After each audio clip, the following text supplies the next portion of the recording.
Western civilization is moving closer to a point of irreconcilable, unstable equilibrium, as frighteningly increasing numbers of people trust nothing. Media, academia, and especially the governments are no longer held in high esteem. Regaining trust is often impossible after betrayal. However, transparency is essential to any healing process, and that is the essence of the Don Sullivan Show. Please listen to the team explore, probe, and debate cutting-edge science, technology, and computing. Play ball! Welcome to a very special episode of the Don Sullivan Show. As you can hear, Don is currently on the road, and you're going to learn more about that very shortly. I'm your co-host, Jersey Steve. First, we want to thank our sponsors. Today's episode is brought to you by License Fortress, the industry's first and only software asset management firm to offer both a financial and legal guarantee at its highest level of service. Whether it's Oracle, Microsoft, or VMware, License Fortress helps organizations stay compliant, avoid audits, and save money. You can learn more at licensefortress.com. And please support our producer, our wonderful producer, Bill Axt, by visiting axtinc.com. That is AXTINK.com. You can subscribe to his YouTube channel and help support his efforts to create humorous animation, as well as run our website, all while researching a cure for baldness.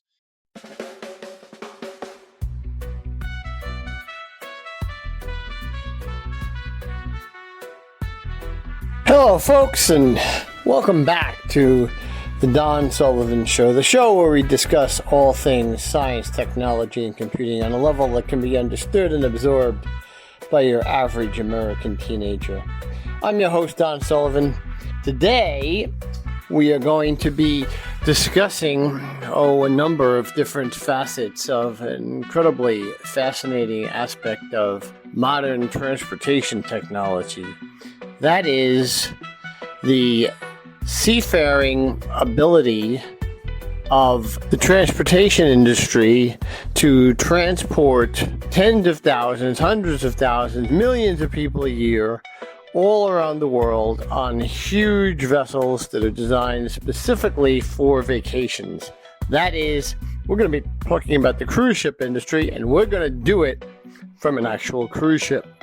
I'm going to be walking around the ship that I'm on. We'll talk about the voyage that I'm on here as we move along. We'll talk about some of the history of ocean liners and vacation pleasure cruise ships as well. But this is absolutely incredible technology. These vessels might as well be skyscrapers that are turned on their side and float around the oceans in comfort and safety and luxury. So, as I said, I'm your host, Don Sullivan, and let's get into the show. As this is an entirely new series, I will start it off by indicating that we're going to have a whole set of shows on the technology that goes into these incredible vessels. Not only the pleasure vessels, but also naval vessels as well. But we're mostly going to start off with the technology behind the actual cruise ships themselves. And first of all, as always, at our lawyer's insistence, I need to read out loud the obligatory disclaimer waiver. All statements by the hosts and guests on the Don Sullivan Show, and that includes people that we interview in a man on the streets, so to speak, capacity, are the personal opinions of the hosts, guests, and those we interview, who all agree that the following content is the property of Analytics LLC to be used publicly and exclusively on the Don Sullivan Show. And everybody here and in the future is nodding their heads just so that we know that we have that all settled for so the lawyers don't get too anxious. So the three main corporations these days, as almost all Western industries are consolidated in one form or another. Carnival Corporation, Norwegian Cruise Lines, and Royal Caribbean Lines, CCL, NCL, and RCL, as their Wall Street tickers go. I'm myself, as full disclosure, an investor in a couple of those. There are also a lot of smaller companies that focus on river voyages, such as Viking, usually in a much higher level of service and luxury. And there are even many niche and boutique companies that are available to people that have very specific tastes. And in fact, we're going to be doing a recording a few episodes actually from one of those venues, one of those niche boutique vessels over the next couple of weeks. So I hope you'll listen into those episodes as well. So most of you all, at least those of you who are over 40, you were first introduced to cruise ships through the comedic hijinks of the motley crew on the Pacific Princess. Captain Steubing, Julie, Doc, Isaac, and Gopher, who sailed the pre-internet dating scene over the high seas in the 1970s classic TV show known as The Love Boat. As a coincidence would have it, right now we are on board an incredible trip over the Pacific Ocean through the Gulf of Alaska. We went through the Inside Passage, which separates the small leg of Alaska down along the Canadian coast. But we're aboard the beautiful Caribbean Princess. Yes, I know that's ironic that the Caribbean Princess is in Alaska this summer, but it's one of 16 massive ships in the fleet of Princess Cruises. Yep, that is the inheritors of that landmark TV series, but I assure you there's a lot more than 5 individuals that are in the crew of this particular ship. In fact, it's more like 2,500. Many of whom we've met on this ship who were really quite wonderful. So let's talk a little bit about the history of pleasure sailing and vacation travel. So I guess you could say that people have been sailing probably for tens of thousands of years in one form or another. I don't know if it was more out of pleasure, maybe it was some, as opposed to actual necessity to expand their routes and expand their territory for a host of any number of reasons. But starting in the late 1800s, rich people could travel in relative luxury across the ocean, transforming functional travel into luxury travel experience. So how did that travel mode develop so quickly back then? Well, people got rich. Free enterprise does that. Particularly in Europe, there are a lot of reasons why people wanted to sail to different, more exotic places to learn and understand and explore. Between Europe and the United States was major routes, but there were routes all around the world. There were routes obviously started for various different trade reasons between South America and Europe and India and Europe as well, India and the U.S. Obviously, and these will be future episodes of the Don Sullivan Show, but there were routes that were created that didn't exist before through the Suez Canal and then eventually the Panama Canal as well to make those routes shorter and safer, more profitable. They did become, and they now are immense, tremendous world security issues as well. The industry experienced a terrible transition with the White Star Line in 1912, but that resulted in an entirely different approach to safety and the purpose of business intent. You may have noticed that I failed to mention the name of that doomed, unsinkable, air quotes, ship, as it generally is perceived to be bad luck to ever mention that ship's name while sailing on the high seas. So I'll leave it for all of you to go watch a James Cameron movie with Leonardo DiCaprio to see how that all ended. Kinda. Hint, Leo dies. He does in a lot of movies. But in 2025, whether people are traversing the Drake Passage from Argentina's Cape Horn to Antarctica, braving a September storm in the Caribbean Sea, the ice in the Gulf of Alaska as we are today, or even the North Sea at pretty much any time. These ships are virtually impervious to any kind of rough conditions. Now, how did that all really get accomplished in a mere century? Again, we go back to the idea of free enterprise. A lot of people want to do this, so there's a lot of money in it. I always say that all wars are economic. Well, pretty much all accomplishment is economic as well. So 100 years ago, ocean liners, as they were called, transported both wealthy and migratory travelers between continents. That enabled the ability of the world to grow, particularly in the Americas, when many millions of Irish from one end of the world in Europe and Chinese from the other end of the world in Europe migrated into the Americas to try to create better lives for themselves and their families and add to the overall American experience and the dominance that America became over that time. However, somewhere around World War II, or really after World War II, ocean liners as transportation generally, not completely, because still actually they are used in this capacity, just in a much smaller degree, but they were rendered obsolete to a certain extent by the creation of the airline industry.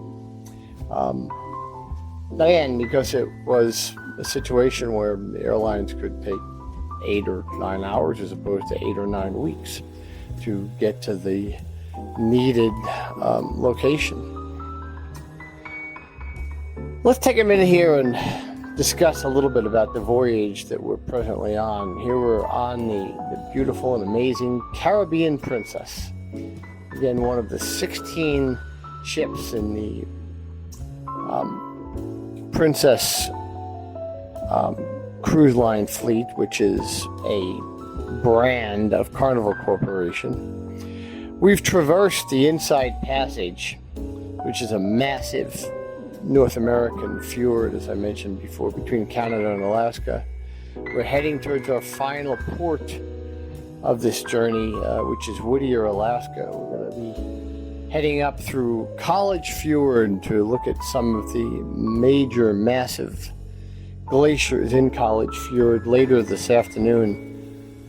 It's called College Fjord because the first to really study this area came from some of the elite Eastern universities, and they named some of the glaciers after the various different colleges within that fjord, and I'll mention some of them as we go through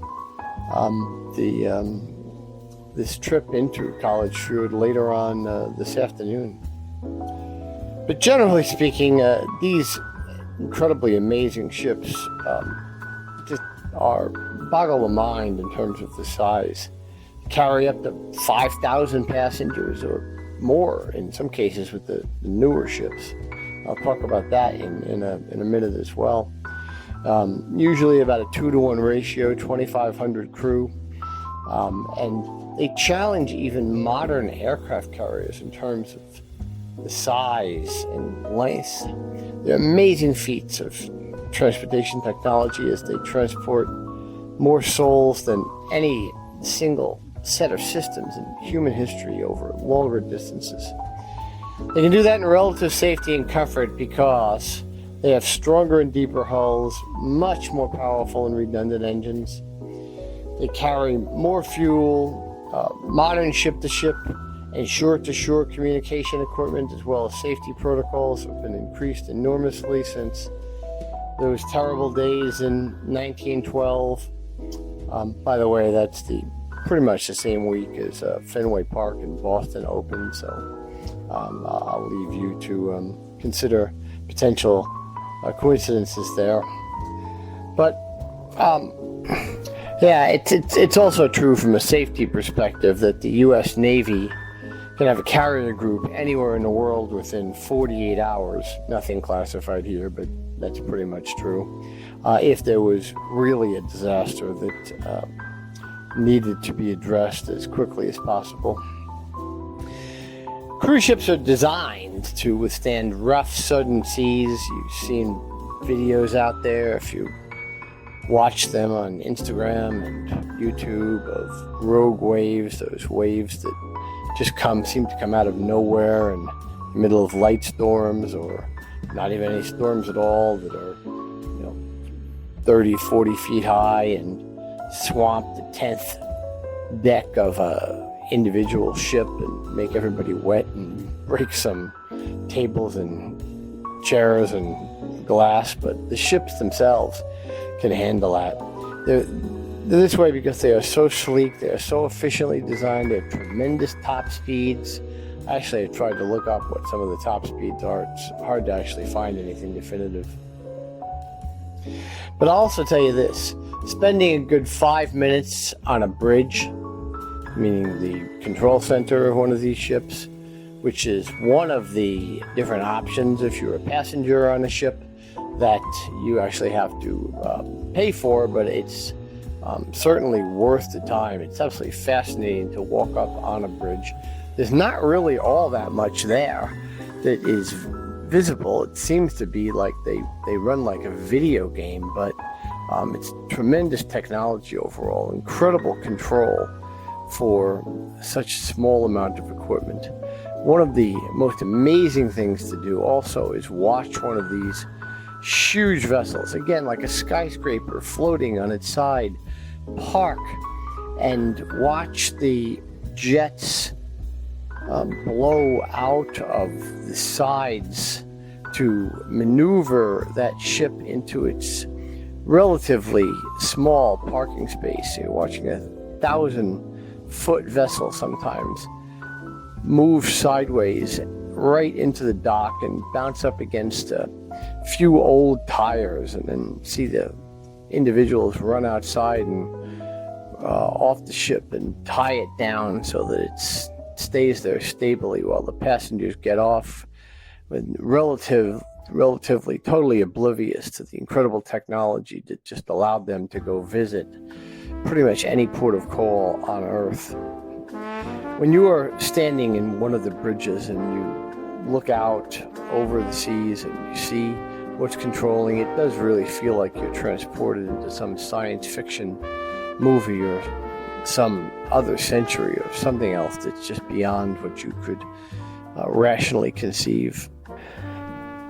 So the largest ships themselves challenge the imagination. The biggest ships at the present time in 2025 are the Icon class of the Royal Caribbean Line, Royal Caribbean Company. The Icon of the Seas itself is nearly 1,200 feet long, 150 foot wide, 20 decks tall. I'm not sure about deck 13. That's another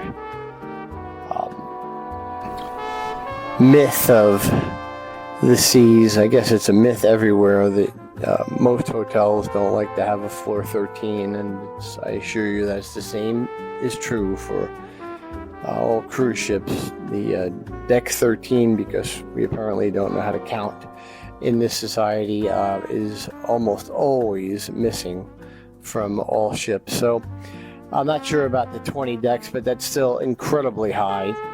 The maximum capacity of passengers is 7,600 and 2,350 crew members. That's just short of 10,000 people on a single ship, which sits at 250,000 gross tons. Absolutely massive and incredible size. And they keep building them bigger, and all of the ships within that class are about the same size. So if you have a chance to actually go and take a cruise for a weekend or a week, usually off the east coast of the U.S., during the summer months or the winter months out of Florida, I certainly suggest you do so. Compared to the 1912 ocean liners, the Icon of the Seas is about 5 times the size of that infamous doomed ocean liner, by the way. The Icon itself is actually longer than the longest aircraft carrier, that is the Gerald R. Ford carrier, but it's not heavier.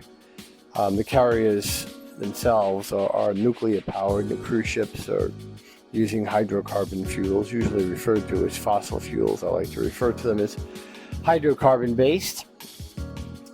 The nuclear carriers themselves can stay out at sea for, I think, up to 9 months or so. And they are obviously incredibly efficient overall, and they move with an entire task force, not just the carrier itself. So again, tune into future episodes of the Don Sullivan Show as we discuss naval technology and even naval strategy, the history and the future and the present state of it, from aircraft carriers to destroyers to everything else. But I digress.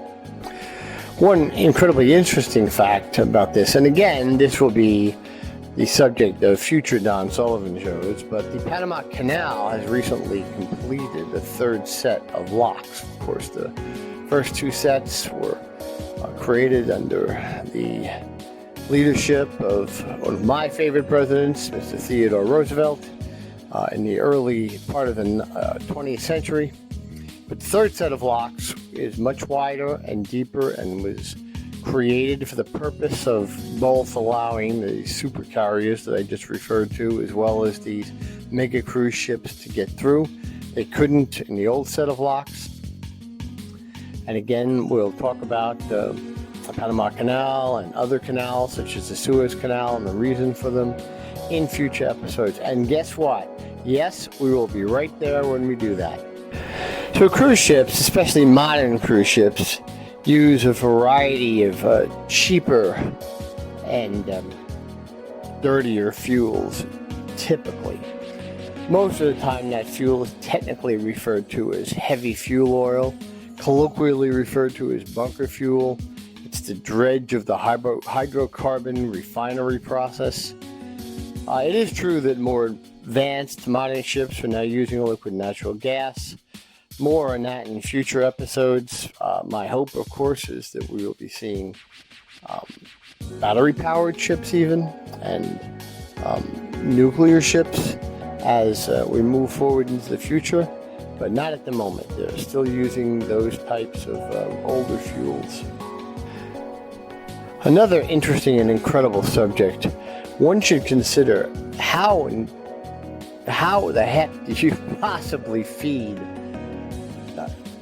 thousands of people, both passengers and crew. Passengers expecting a certain level of service, and the crew expecting a lot of food because they're working very, very hard. One thing about cruise ship workers is that not being subject to U.S. labor laws, they typically work 60, 70 hours a week, so they work very, very hard. So everybody needs to eat, and eat a lot. Now, how do you feed that many people? How do you actually keep that much food safe and refrigerated and so on? Well, these operations are unbelievably efficient. One of the great experiences that any cruise passenger can take, or any cruise passenger should consider taking, is to take a tour of the galleys. The galleys themselves, all of them, are spotless. It is absolutely incredible, the efficiency of the operations, the hundreds of people who work, from the waiters to the cooks to everybody in between. The incredible sanitary environments. It's not just that everybody is washing their hands all the time. Of course they're doing that. They also encourage all of the passengers all the time to wash their hands as much as possible and to be as clean as possible all the way through the shifts, because as you would expect, when you have up to 10,000 people on a single ship for a week, you're basically dealing with the biggest floating petri dishes in the history of the world. People coughing, people sneezing, and so on. But for the most part, they are incredibly healthy overall. They are because they clean. But again, I digress. Going back to the galleys, it's an incredible experience, and pretty much anybody going on a cruise ship can sign up to do a galley tour at any given point in time. You walk through the galleys, you see them actually, sometimes they'll even demonstrate for you how they prepare certain dishes and how they prepare massive sets of dishes for a full dinner time experience for thousands of people all together. You can go through and see how they load on the massive amounts of food that have to then be stored and refrigerated. Obviously they have to do that at every single port that they stop. It's overall it's pretty amazing. So I really do encourage you, if you do take a cruise, to consider taking a galley tour, if for no other reason other than to comfort yourself, so as to understand how well they do it, how clean they are, and understand how incredibly efficient they are, and then appreciate how hard everybody in back works as well. From a health and safety perspective, of course, there are things that happen on cruise ships. People get hurt. There's situations where people even die. They actually have a morgue at the bottom of every cruise ship in case that circumstance does occur. There have tremendous medical capabilities. They obviously try not to perform anything else other than emergency procedures. They will facilitate the transportation off to local medical establishments, hospitals, if somebody gets hurt badly or has a medical incident of some kind on a ship. And they are, again, incredibly efficient at that. I have myself seen where many times you've seen ambulances that are ready to transport some poor victim of something right off a ship as soon as it docks. You probably don't want to have that happen. It really will ruin your vacation, but if it's necessary, it will happen as well. You do have lots of resources if necessary, if you do get sick on a ship as well. You don't want to do that unless you have pretty good insurance, because it's very questionable these days as to how your insurance actually covers that. You can buy certain travel insurances, and you should, in case you do get sick as well, because when you do get sick and you do get the medical services on board, the cruise ship will charge you appropriately. I'll put it that way. They are a business. So a couple of more things I want to talk about here before we actually enter College Fjord and we start actually broadcasting from inside massive amounts of ice. The crew themselves, and particularly the officer crew, many of them, not all of them, come from the various different merchant marine systems and the naval systems around the world. Not all of them. When it comes to the engineers and the captains, I would say that most of them come from one of the major merchant marine academies throughout the world, or the navies. The folks who run the hotel and beverage and food services, they come through the educational systems that service or feed the hotel systems, is just like any of the other major hotels draw from. But they all have sea training, and one of the things that's really interesting is that when they go through the various different exercises that ensure the safety of all the passengers on board, everyone, whether they're a waiter, whether they're the captain, whether they're a cruise director, whether they're an entertainer, they all participate in the various different drills that ensure for the long-term and short-term safety of everyone who is on board.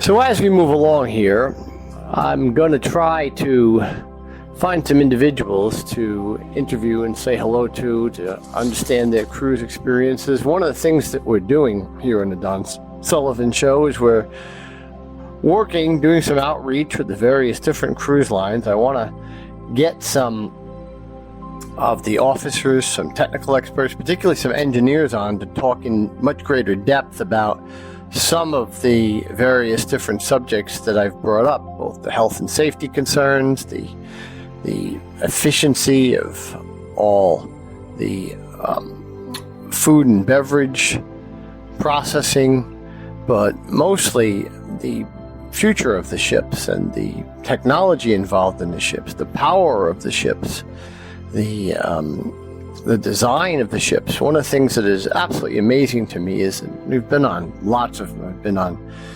many Royal Caribbean ships and many Princess ships and many celebrity ships and some Holland ships and Carnival ships and Viking ships and others. And for the most part, other than within the particular class of ships that came out that year, which is usually 4 to 6 different ships, they're all very, very different. They have a tremendously unique artistic bent to them.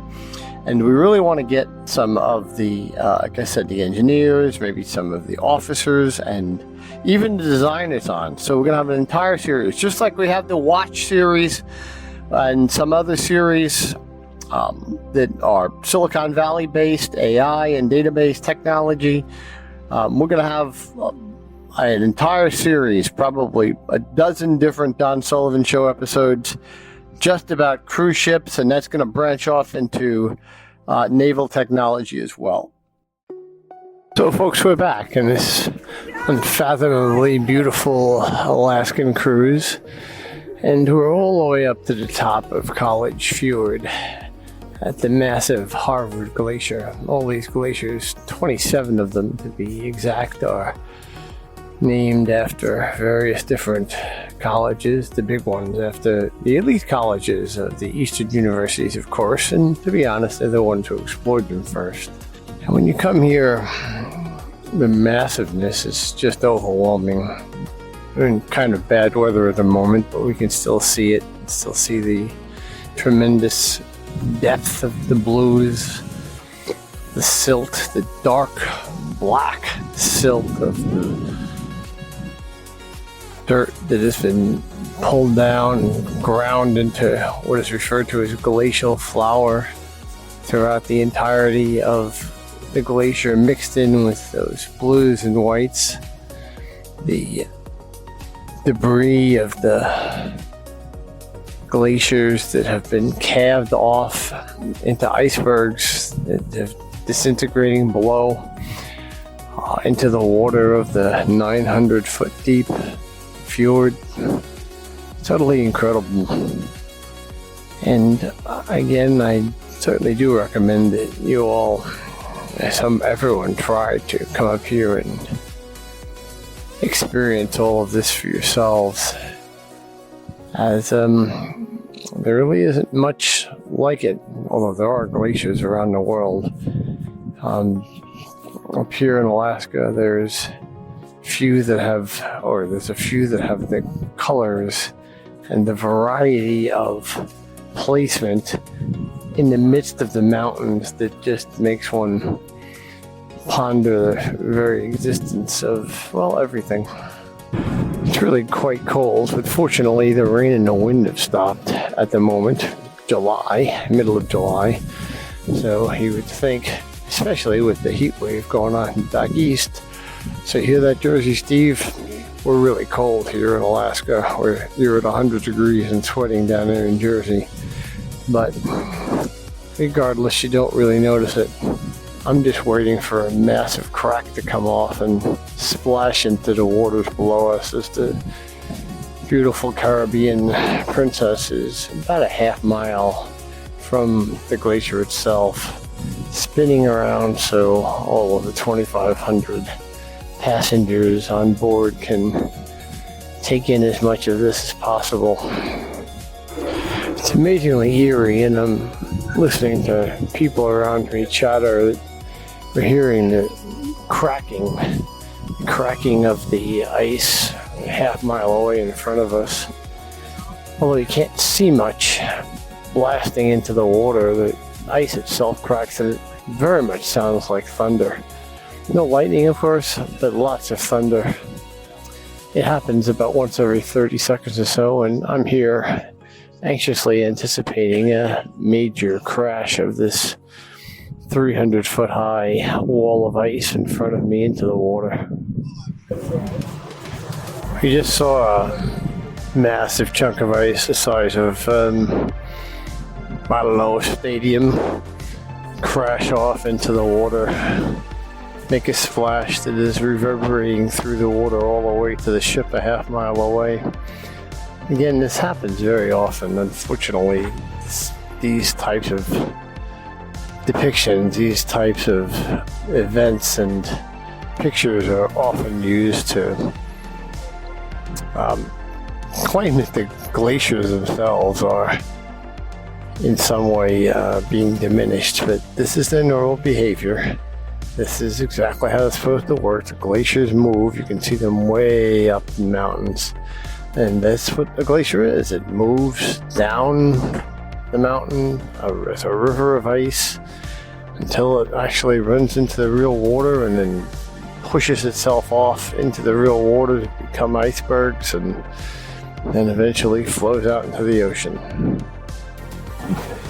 Well, the ship is pulling away from the Harvard Glacier. Gonna sail back past all of the other sub-glaciers of College Fjord that we came past. Probably get bad weather again because nature allowed us this visibility at the moment. Pretty incredible overall. So I'm going to sign off this particular episode of the Don Sullivan Show as we leave, but I will promise you that as the end of this particular episode approaches, we will have many more episodes about cruise ships, as I described before, many more about glaciers and different types of formations of ice, the ice fields, and even some of the snow fields in Colorado. And we will spend a lot more time on these subjects. So for now, everyone remember that even up here in Alaska, as is the case on the top of the 14,000-foot peaks that I broadcast from in Colorado, that all at-bats are situational.